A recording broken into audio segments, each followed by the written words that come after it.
It's good to see. It's good to see everyone on the screen here today, because it's nice that in Grey County, not all the time are we going green and gray, but that sometimes we go white and gray. So nice, nice winter afternoon. Item 2 is declarations of interest. Are there any declarations to be made at this time? Not seeing any. We've got no delegations. We've got one report from staff, which is regarding the maintenance of county roads in urban areas. And there is an option to be discussed at the end. So I think what I'll have done is staff present the report. We'll take questions throughout the report. There's different sections which we may be engaged in questions, and then we'll have a motion at the end respecting the option that's within the report. Who on staff would like to introduce it? I see Trevor. I see Sharon on the screen. Sure, I'm happy to start till Pat gets back. Mandy, did you want to share your screen? And we have a PowerPoint deck that we're just going to lead you through as part of the report itself. Can everybody see that? Yes. Okay. You just need to go back to the beginning, Mandy. There we go. Okay. So the next slide, please. So this slide is just really reminding us why we're here and that we're responsible to provide recommendations to council regarding the management of rural and urban roads. And the goal is to have the whole project completed by fall this year.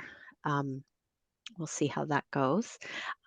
We are actually where it's highlighted green. So we're discussing with you the urban summaries and recommendations today. And if you look just below that, we do have further meetings with municipalities listed, and that's all dependent on the results of our next 2 meetings. So this discussion is the urban discussion. Our next meeting on April 4th will be the rural transfer discussion. And then at that point, we'll be looking for direction on if we actually need to go back to the municipalities to draft agreements, or if, depending on the results of the meeting, where we're at. This next slide really does just describe what I talked about. So the goal of the urban road system, streamlining the county road network and improving the management of the infrastructure that's present. And the April task force meeting, again, will discuss the potential road transfers, which is those 6 roads that we specifically spoke about at our previous meeting. But no, the urbans will be only urbans today. That's our only goal. We did have the report drafted together as urban and rural, but it was quite a beast, and we thought it was far too much information to bring to you all at once. So we thought it would make more sense to break it down a little bit so we could have better, more focused discussion. Pat, do we have you back yet? No. Okay. Yes, you do. He's there, Sharon. Oh, I was muted. I do see him. Yeah, Yep, there he is. Okay. Okay. Do you want to take over from Yes, here? now you're all very loud. Oh, sorry. Good. Okay, where are we here? So we're on slide 5. Yeah. Okay. So again, just back to our problem here again is that we have a lot of settlement areas. It's only 10% of the county road, but they are a lot of work. And it's just the urban and the rural is so different. There's a little more detail to follow on exactly, and most of you are familiar with this because you have urban and rurals yourselves, but just showing some of the different issues that always seem to be a challenge for us is kind of why we're here, to kind of figure out what level these roads should be at. So on to slide 6, it's our same old urban road county considerations, and just some of the issues, you know, like the plan construction. I think everyone does their best to work together. Our 10-year plans have gotten better, or 5 in some cases, but it still feels like a lot of jobs, there's just kind of too many cooks in the kitchen. Everyone has slightly different things they want to do, maybe a different window. Typically our construction goes fairly early, sometimes because of urban concerns, a music festival or a homecoming or something. It just makes it hard to know exactly, you know, when timing works for us and works for a municipality that has something to do with their residents and concerns that we might not know about. Again, entrance permits, utilities, just another one of those things that permits seem to cross multiple desks and no one knows exactly who's in charge of what. And as far as pedestrians and cyclists, there's still a lot of confusion.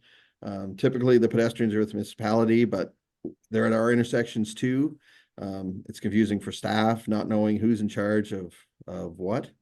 And then, of course, our water, wastewater, and storm sewer, the different agencies doing different things. We're always in that storm sewer. You know, the county's just that little piece in a bigger system, and we don't control the outlet. Typically, we don't control the majority of the flow. It's usually coming from, you know, an urban development of some sort. Sidewalks, we know, is usually with the municipalities, not us, but other people don't know that. And just the summer, winter road maintenance, right-of-way issues, urban versus rural, just such a difference. So many different concerns for a municipality versus us. And back to speed limit, same old thing, many requests, you know, can you make a road a 40? And, you know, we'll go back and say, well, if the municipality wants the roads to be a 40, our speed limit policy will allow us to do it, or we will do a 40. We aren't huge proponents of 40 because typically we're moving goods and people, but maybe for municipality, it's the right thing. So even staff doesn't necessarily know, you know, someone will phone, we'll get a call saying, oh, they told us to call you because it was a county road. And then we'll say, well, you know, the municipality has to kind of instigate a 40, not us. So even staff gets confused on who's in charge of what. And then back to our signalized intersections on the MTO connecting links. You know, it happens, there's signals upgraded or modified as part of a connecting link project.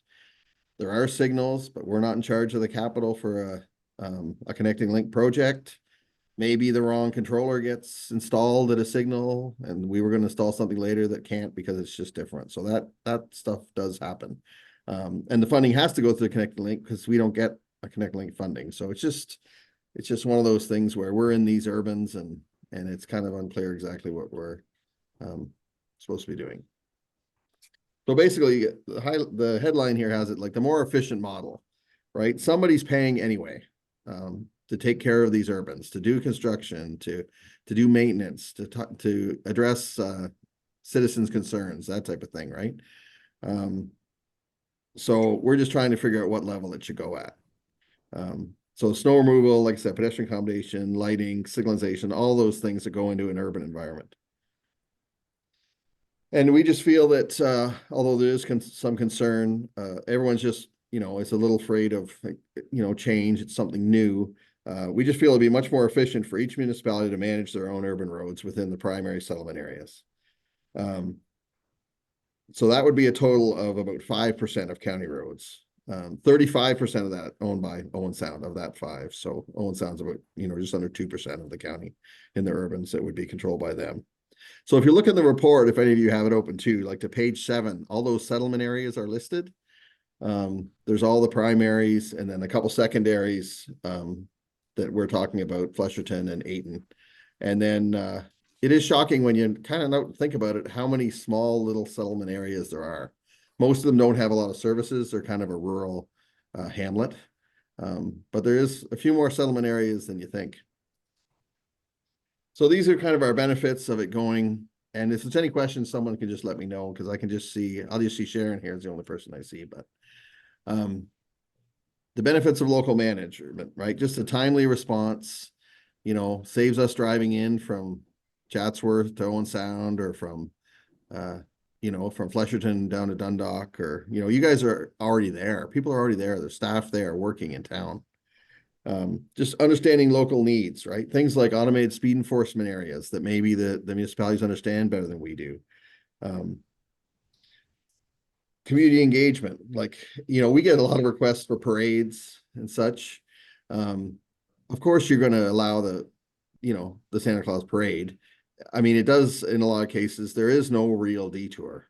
You know, it's tough for us to, you know, we want to keep our roads open to move goods and people. Obviously the community has other issues that are important, right? Like any sort of community fair or sidewalk sale, anything really. So we end up signing all these permits and signage permits that really are kind of more in the interest of the town than of just moving goods and people. Just cost-effective budgeting, delays in budget. We all have to kind of agree, we get the same year. Maybe someone's budget passes later than someone else's. It's a priority for one group, but it isn't for another. And just the way all these construction jobs go and permits and that type of thing. Moving a job, you know, for a year, 6 months or 2 years, it really, really affects certain people, but maybe not others. But having all these kind of people meddling in a project just makes it really confusing to keep everything kind of straight. I even look at, like, you know, Blue Mountains, the 4-laning at 19, because, you know, they've got the booster station in there. Simcoe is there, you know, Collingwood's there. It just, all those parties make it very difficult to kind of get your plan set. And just adapting to local conditions, right? Just even back to snow removal, right? And drainage areas. We don't necessarily understand exactly the, you know, the ins and outs of the urban areas the way the urban staff does. And greater accountability too, because there's always that. Probably everyone on this committee has gotten calls from someone complaining about a road that really isn't your municipality's issue. You know, and you say, well, it's the county road. Then the county says, you know, maybe it isn't our road. So there's just that misunderstanding of people. And it'd be nice to just have this is our town, and we can do something about the issue that comes up. So this was what we've discussed. The municipalities of those on that list on page 7, the primaries and the 2 secondaries, would become 100% responsible for all activities on urban county roads within the primary settlement areas. So that would be all the way from, you know, the permits. We even talk a lot about, we're commenting on development proposals. But again, we're not working directly with the developer maybe as much as the town planning would be. So the municipalities would govern the roads, your local bylaws, whatever works for the town in question, those would apply to their local roads. And of course, it seemed like when we went around to all the municipalities, people are just worried about, you know, having a new responsibility kind of dumped on them that they'd have to pay for. For one, you got to make time for it, and 2, you got to pay for it. So we want to include a transition plan, because as I keep saying, somebody's paying for it anyway. So, you know, whether you're still paying for it and own it, but at least you'd be responsible to do what you think is the right thing to do. So I don't know if there's any questions on that piece. I'll just keep going here. So Yep, I think that's good, Pat, because I'm like you, I can't see anyone on the screen. So if anyone has any questions, just please speak up. I'll jump in first, I guess. Thank you, Mr. Chair. My biggest concern is what you said there about taking over all of the responsibilities. And are we talking about, yeah, from snow removal to, you know, I get the sidewalks. We have a connecting link. And I think this is where it came from with MTO on Highway 6 going through the town of Durham. Are we looking at the county then, if we're taking over all of the snow, you know, clearing and whatnot, that coming in on 4 into Durham, or coming in on 3 into Ayton, or the county line into Newstead, that the county plows lift up, drive through, and drop at the other end of town? Is that's what you're meaning by taking over all? Or is there some coordination going to be made here on that specific piece? For sure bothers me when we say all. Right. And through you, Mr. Chair. Yeah, that is a great question, because that's everyone's worst case scenario, right? Nobody wants to get the call from the citizen saying, I just saw a plow going through and the road's covered in snow, but it's lifted up. So yeah. I almost think of it more like we have all our kind of shared agreements with, you know, Bruce or Simcoe. We have one, Dufferin. And basically it's just, you know, there's sections of road we're still responsible for, but we pay Dufferin to plow it because they're there, and vice versa. So it's just that type of thing. And we realize that when we talk to all the municipalities, with the exception of Owen Sound, really, Owen Sound does all of our maintenance on our roads in the winter. We pay Owen Sound, right? So it'd just be a series of maintenance agreements. We're going through town generally, Yeah, okay. you know, and so we would be plowing them as well. But again, it would just be, it'd be agreed upon that this is what we're going to do and this is what we're responsible for. And maybe the summer, any sort of summer maintenance, I think probably wouldn't be as need to be shared as that with that prime winter maintenance is tough. Yeah. So I don't think there's any intention here to leave anybody in a lurch and saying we're getting out of town and we're driving through, but we're not going to do anything. Like, that's not in anybody's interest, right? So I think it would all be tied into these series of agreements, maintenance agreements. Yeah, so that is still an open piece, and yeah, definitely glad to hear that. I mean, as I said, it works well for West Grey, especially on Highway 6 right at the present moment. Yeah, the idea that IMOS or the Miller Group comes flying up Highway 6 or down Highway 6 and lifts the plow and comes down the hill and da-da-da. And as you said, lower tier is a little different than the upper tier. We don't have that 24-hour service on a lot of our rural roads. I'm not certain that we even have it in some of the urban centers around, but the county does on that, and I think it would behoove to be able to settle those agreements, and they've worked well for us, and it would just make sense. Thank you. Okay. So here's a list of kilometers per municipality. As you can see, Owen Sound is kind of the big one. And there's just a note at the bottom. So Chatsworth, it has 0, but McNabb Street would be discussed during our road transfer, which is the next meeting. So generally, you know, we pay anywhere from 6,000 to 10,000 in these winter maintenance agreements per kilometer. It isn't a huge number, all these roads. Some of it we're paying for anyway. You know, we pay Owen Sound to do ours already. So anyway, that just gives everyone an idea of what exactly, and it's detailed a little more on page 7 of the report, what roads make up those suggested urban transfers.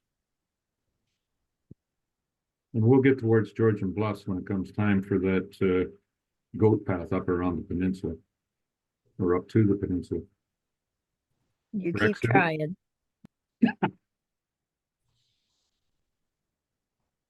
One on mute now.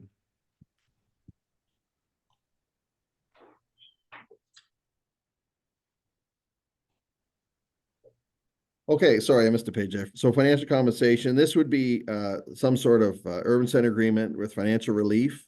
So nobody wants to be stuck doing something that isn't in any budget anywhere or any capital planning, right? So we'd look for a transition program of some sort, a funding transfer, basically align with our current capital budgets.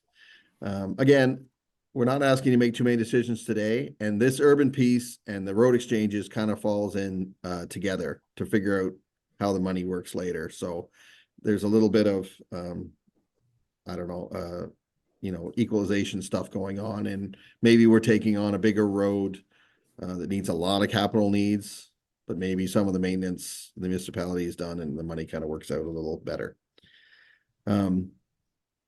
So yeah, we'd be looking for existing capital. We're not trying to leave anyone with a road that's just not going to get fixed. And the transfer of winter maintenance may be the exception based on what was heard by the municipality meeting. So as we said, not everyone can come in there and take on their own main urbans, like the highest level roads.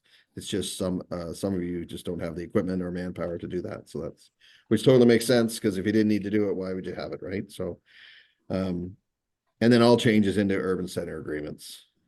And like Councillor Eccles said, we have all sorts of agreements with other municipalities, and they all seem to work out. Very rarely do we end up getting in a fight over it. Everyone kind of tries to work out what's fair, and it seems fine.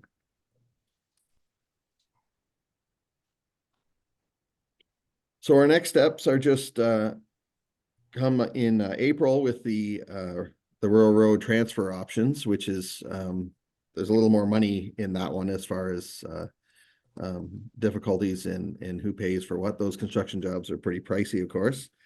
And then starting again to hold meetings with each municipality to confirm the plans for the urban maintenance agreements. What has to go in those agreements? Because there's probably still things in there that we're not thinking of. And then develop a plan to finalize the road agreements. So we're still trying to get this, you know, I think they went over timeline there before I got on the online, but still trying to hit the 24 date. You know, it's obviously a push to get there, but definitely got to get it done this, you know, before the council comes near an end of term. And the compensation model at the bottom there will be something that we all need to agree on.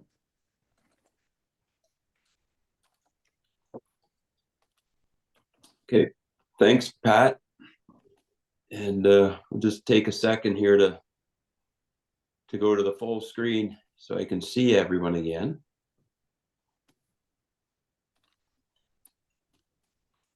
Are there any questions for staff from members joining the meeting through going through the report? For you, Mr. Chair, I saw the warden's hand raised first. Okay, perfect. I'll go to the Warden Mill, then member Matrosovs and member McQueen next. Thank you, Mr. Chair.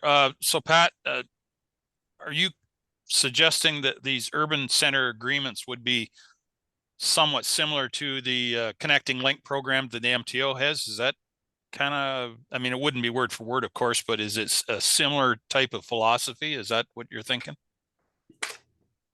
Well, we were looking through that recently, and we kind of it seems like the connecting links agreements doesn't necessarily pay for maintenance, but it pays, you know, up to 90% in capital.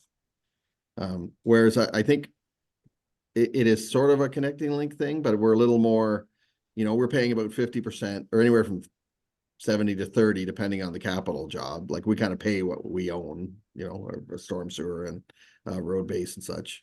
And then we pay, you know, anywhere from 6 to 10 a kilometer for maintenance, say. So it's sort of like a connect link, other than I think we would probably pay something for maintenance and probably not as much for capital. I always did have an issue with the connecting link for capital, and that sometimes 90%. I worked on a couple connecting link jobs as a consultant, and when you're getting 90% paid for, you really build the Cadillac, I think. Not that it's a bad thing, but it just, if you're the one holding the 90, everyone building the Cadillac isn't so great. But right. Anyway. Right. Okay. No, that's fine. And I have to admit, I'm not real familiar with the connecting link program because Southgate doesn't have any, but that's fine. Thank you. Thanks, Warden. Member McQueen. I think Andrew or member Matrosov is before me. Sure, I can start. Thank you. Through you, the chair. Thank you, member McQueen.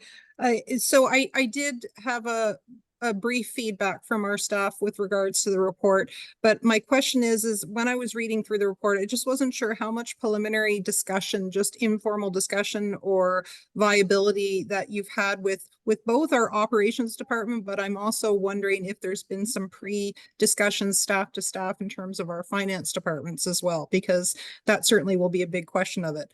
And what I would hope, and what I'll ask then is does it look like we can achieve efficiency so that it's not just a matter of taking cost C and dividing it and saying this is A and this is B, but somehow we should come out further ahead. We should come out further ahead on the county side, as well as whatever kind of financial benefit we have on the town side.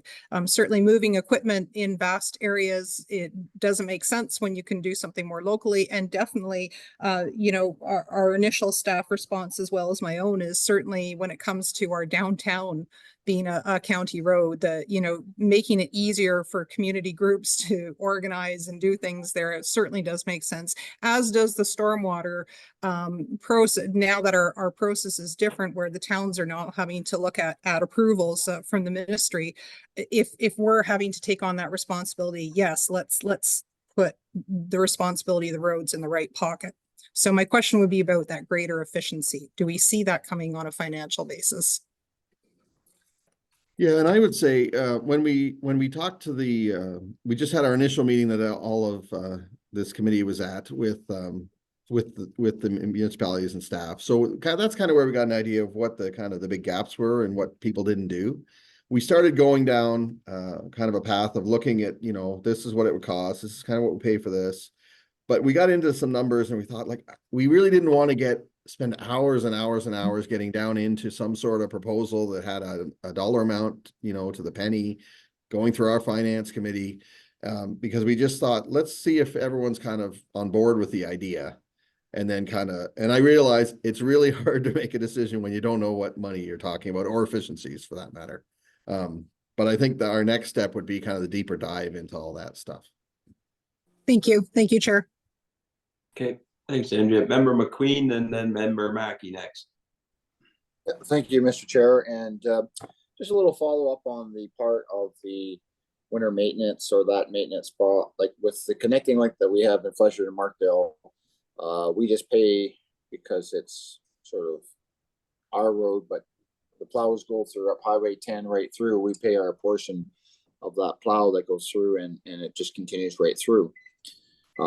Because that would be the other thing, when the county is coming to the outskirts of, say, Markdale and Fletcherton or any other place in Grey County, they're not going to turn around and go back the other way. They're going to continue on through, and it goes to the part maybe what Kevin was talking about with the blade up or the blade down. So it is part of that agreement, and I think we sort of touched on this maybe at our last meeting, that the county would still carry on through, because with the county system is probably more 24 hours, where municipal might be, you know, a daytime 12 hours or whatever. So that would have to be, I don't see that being difficult to figure out or to do.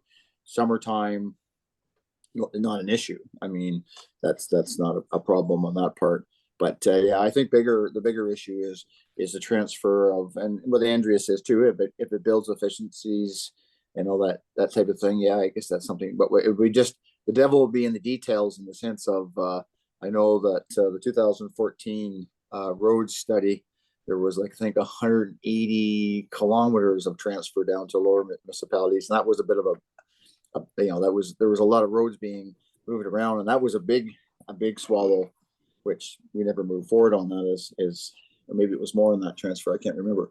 But the devil will be in the details, and I guess I understand where's the chicken and the egg and who goes first, but you're going to have to get at some point. So I guess, Pat, did you get a feedback on the lower tiers that they were open to that idea of having that conversation to see where, like, did you get a good feel on with your conversations to the staff? Well, I would say more in the years leading up to this than when we actually acted like it was going to happen. Then everyone kind of gets a little, like, everyone's just a little nervous, right? You're doing something new. You don't know what the details are exactly. And I think people are just a little nervous that they don't want to get stuck with something. And they sure don't want to. Everyone knows they're under a financial burden.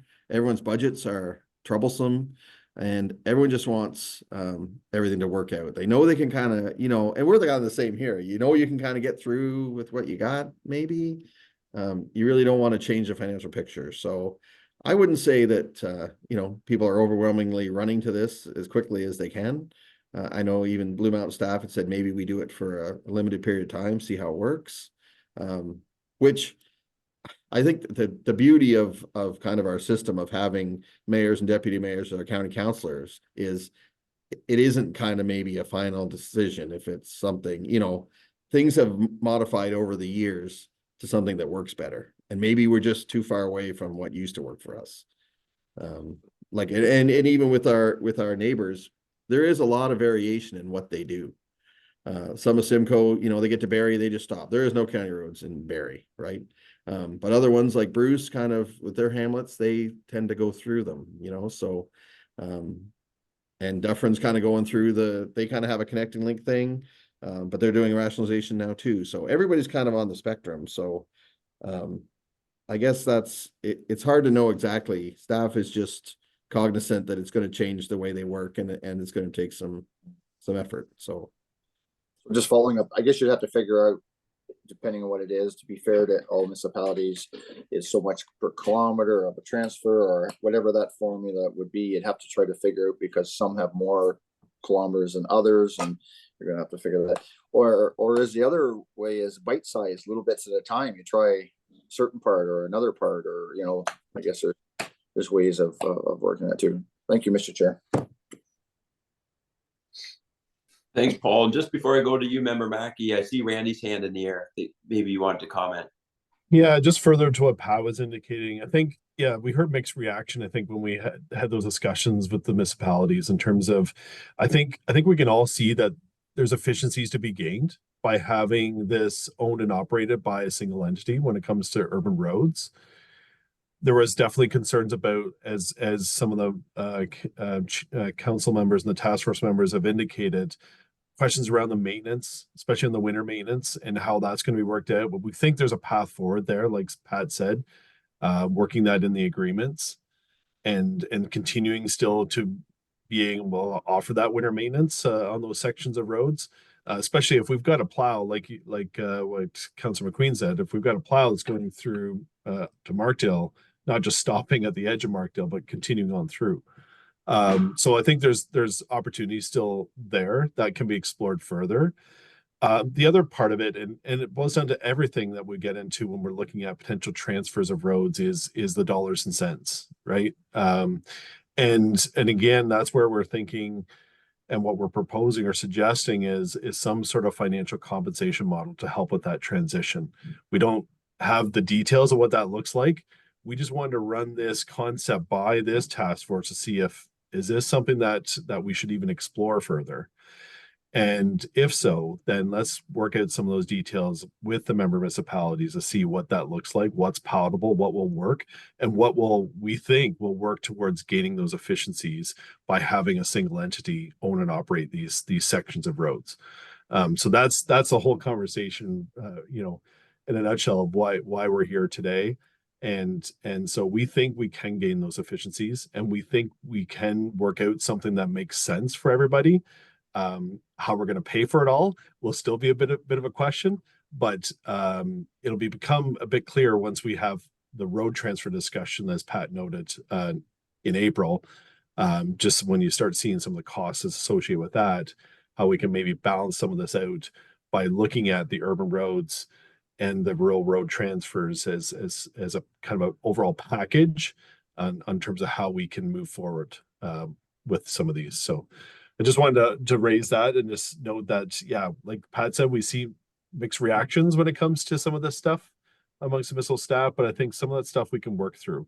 And that's why we want to propose at least this option to the task force to see if we should pursue this.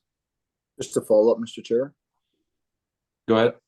Something that comes to mind is your signal light intersections and insurance and agreements. As we know, sometimes there's accidents, sometimes there's situations that could happen, can happen. And then again, who, from an insurance point, who is responsible? But obviously, if there are two different authorities entering an intersection, they both get named and all that kind of stuff. I'm not as much on the accident, but just in the sense of the insurance and how you, obviously a signal light system probably makes more sense at a local level because they know the local traffic. It can be changed locally on that sense. But then on the other side, if there was something from a county's perspective or a county's system wide and it's ran by the municipality, but there's just a few things that come to mind. Like obviously it changed when the province downloaded to the county and then the county downloaded to the municipality. I guess it works its way out, but I'm just thinking on the sense of insurance and how it all filters down as well. It's more of a comment than a question, I guess, but it's just a comment to be made. Thank you. Yeah, thanks, Paul. Member Mackey, go ahead. Thanks, Mr. Chair. Good afternoon, everyone. Pat and all the transportation team, I just want to thank you for continuing this work. The first time, a number of years ago that we started to talk about this, we've come a long way. And when we first started to talk about it, I know there was a lot of apprehension. I think you're working towards trying to quell some of that apprehension. I like what I'm hearing today about working with the municipalities. It shouldn't be us and them. We're all together in this. And if there is efficiencies, this is the only way to find them. So I fully support the work that's being done here. I think it just makes complete sense. And I like what I'm hearing about working out, you know, some of those fine details with the member municipalities in the best interest of the only one taxpayer that we have. So thanks very much. Okay, thanks, Scott. I'm not seeing any further questions. I've just got a couple. Warden Mill. Just sorry. Oh, sorry. go ahead, Warden. Thank you, Mr. Chair. And just to the last speaker, I note that Chatsworth has no mileage in the first two charts. So that's good. Thank you, Councillor Mackey. Anyway, the point the point I wanted to make, and I wanted to go back to Randy's comments there. You know, the fact that everybody's worried about getting saddled with additional costs. We shouldn't lose sight of the fact that we're not, as a group, we're not being asked to take on any additional costs. Everything's being paid for now already. It's just a matter of who's going to pay it. And so, you know, as Scott did mention, Mackey, that, you know, as a group, we need to look at the benefits for the entire county, not just individual chunks of road. So I wholeheartedly agree with him. I agree. I like what I'm hearing so far. And so I'm very supportive of carrying on with the project. Thank you. Okay, thanks, Warden. I see Kim's hand in the air. Go ahead, Kim. And not to just pile on here, whatever. I'm very conscious of the fact that at the staff level, you know, an awful lot of this stuff would never ever come to your table, right? It's up to staff to sort out these matters, and it's sometimes really difficult to put a price tag on that. But it is people's time, and one of the things that we're all challenged with is the fact that there's a lot more work in the day than there is people to do it.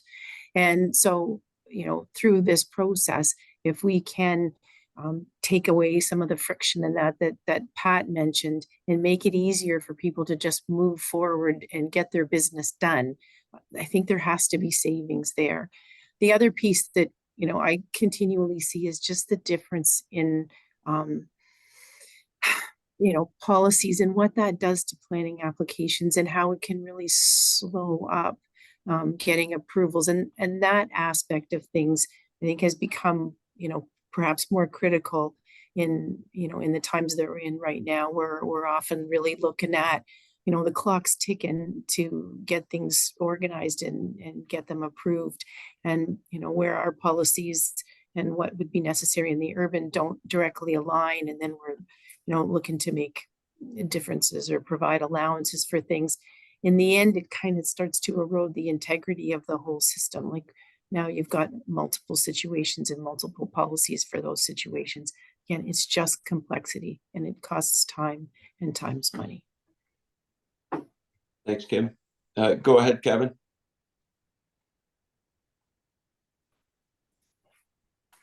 Yeah, and Kim just pointed that out right there.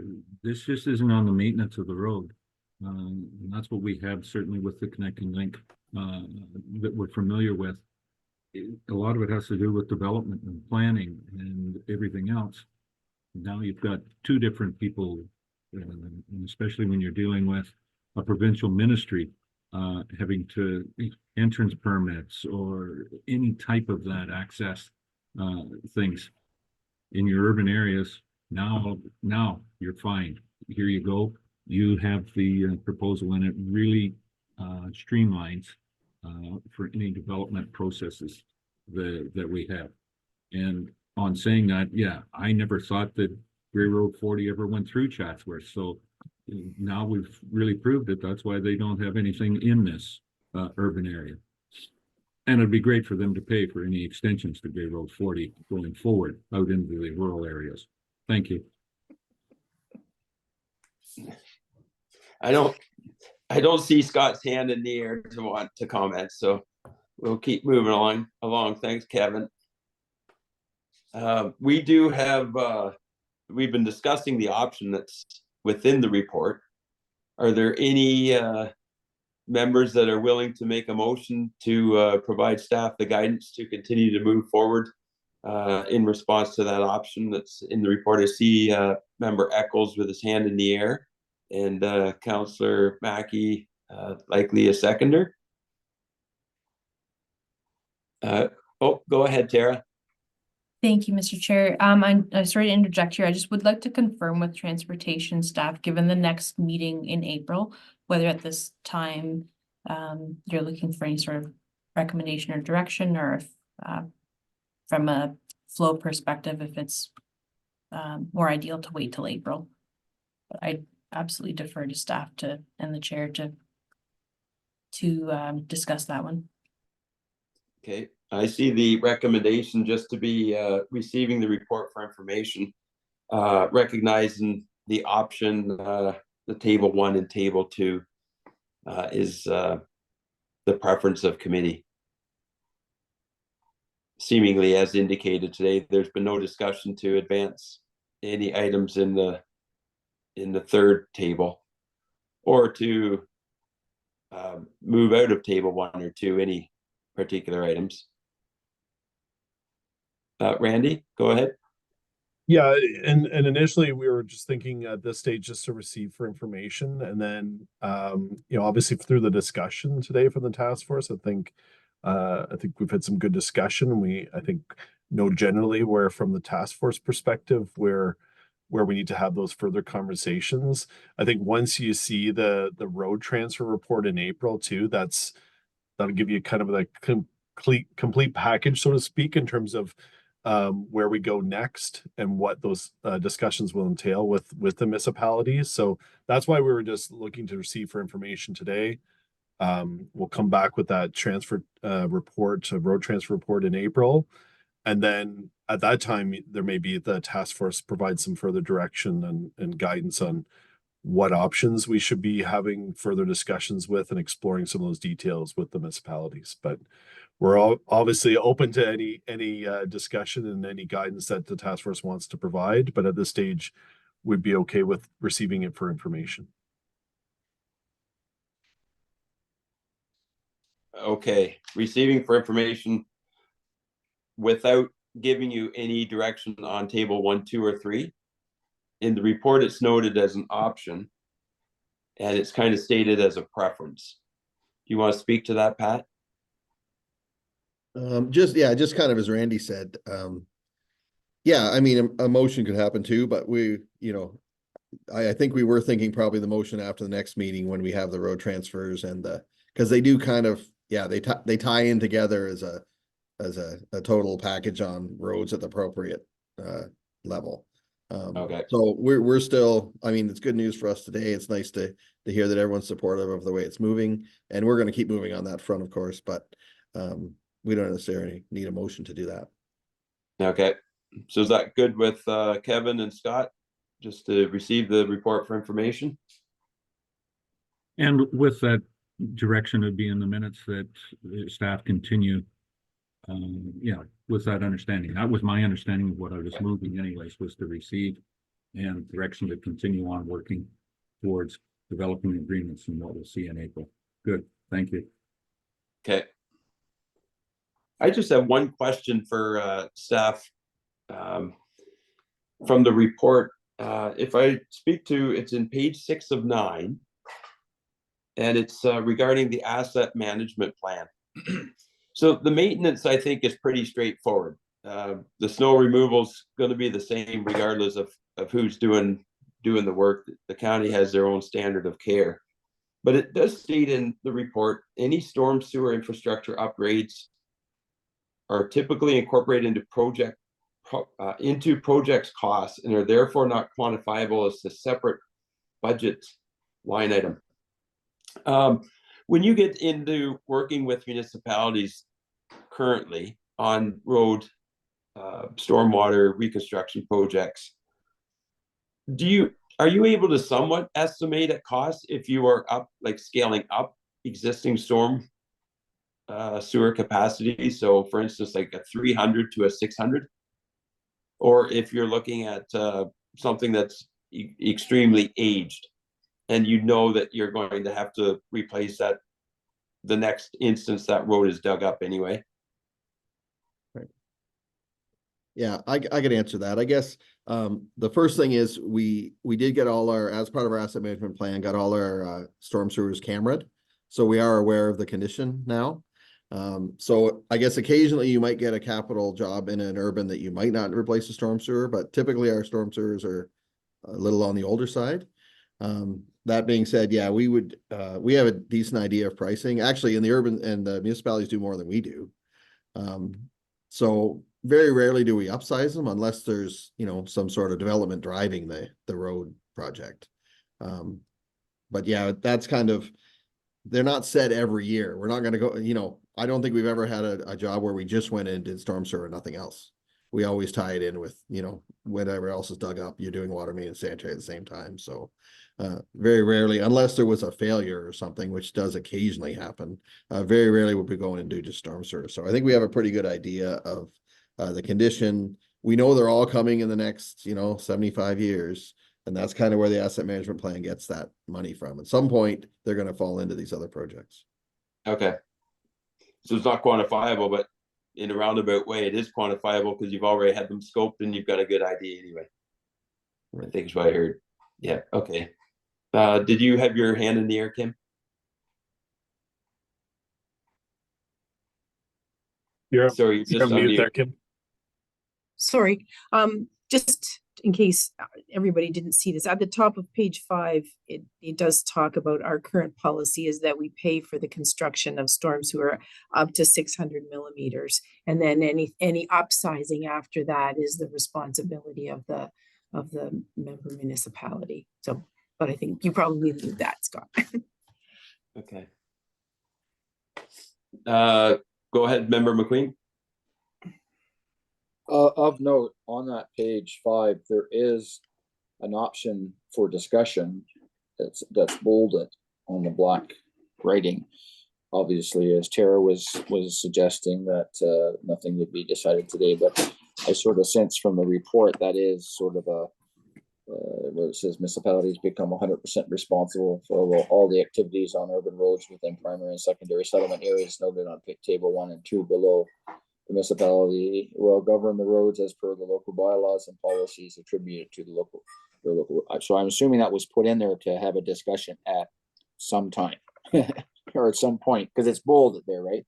So I think it should be note that is in the report, and we're just receiving that, but and I don't know if staff want to speak to that, but obviously I would say that's sort of maybe an in gold at some point. I don't know if Pat or somebody wants to speak to that.